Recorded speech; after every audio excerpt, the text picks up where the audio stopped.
વાસણા બેરેજના દરવાજાનું કામ પૂર્ણતાના આરે છે અને 30માંથી 19 દરવાજા નવા ઇન્સ્ટોલ કરાયા છે।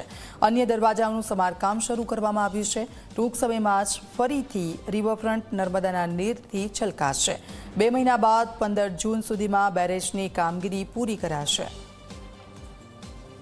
15મી જૂન સુધીમાં લગભગ વાસણા બેરેજના તમામ દરવાજાઓ છે તેનું કામ પૂરું થઈ જશે અને પછી જે નદી છે ત્યાં ફરી એકવાર જે પાણી છે તે છોડવામાં આવશે। અન્ય દરવાજાનું સમારકામ પણ બાકી છે। અમદાવાદનું રિવરફ્રન્ટ આ એ જગ્યા છે કે જ્યાં ન માત્ર અમદાવાદીઓ પરંતુ ઘણા બધા લોકો કે જેઓ અમદાવાદની મુલાકાતે આવતા હોય છે તેઓ રિવરફ્રન્ટની મુલાકાત અવશ્ય લેતા હોય છે। લાંબા સમયથી અહીં પાણી નથી, એ પાણીનો નિકાલ કરવામાં આવ્યો કે જેથી રિવરફ્રન્ટ ખાલી કરવામાં આવ્યો કે જેથી વાસણા બેરેજનું સમારકામ થઈ શકે।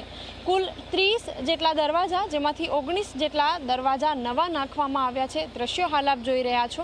હવે આ કામગીરી પૂર્ણ થવા આવી છે અને 15 તારીખની આસપાસ જે બેરેજ છે એ તૈયાર થઈ જશે અને ફરીથી રિવરફ્રન્ટમાં નવા નીર આવશે, નર્મદાનું પાણી આવશે।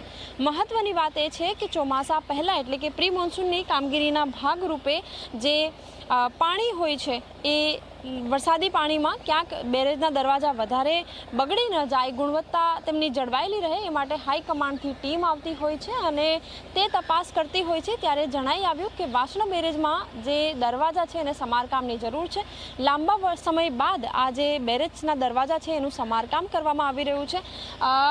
15 વર્ષ પહેલાં આ જે સમારકામ છે એ કરવામાં આવ્યું હતું અને હવે જે નવા દરવાજા છે નાખવાની જરૂર પડતી હતી। લગભગ 19 જેટલા નવા દરવાજા નાખવામાં આવ્યા છે, જ્યારે અન્ય જે દરવાજા છે એનું સમારકામ કરવામાં આવ્યું છે કે જેથી હવે લાંબા ગાળા સુધી આ કામ જોવું ન પડે અને જે ગુણવત્તા છે બેરેજની એ જળવાયેલી રહે। સામાન્ય રીતે જે પ્રકારે પાણી આવતું હોય છે તેના કારણે દરવાજામાં ઘસારો થતો હોય છે અને એની સામે સમારકામ પણ કરવામાં આવ્યું છે અને સાથે સાથે 19 જેટલા દરવાજા બદલવામાં પણ આવ્યા છે।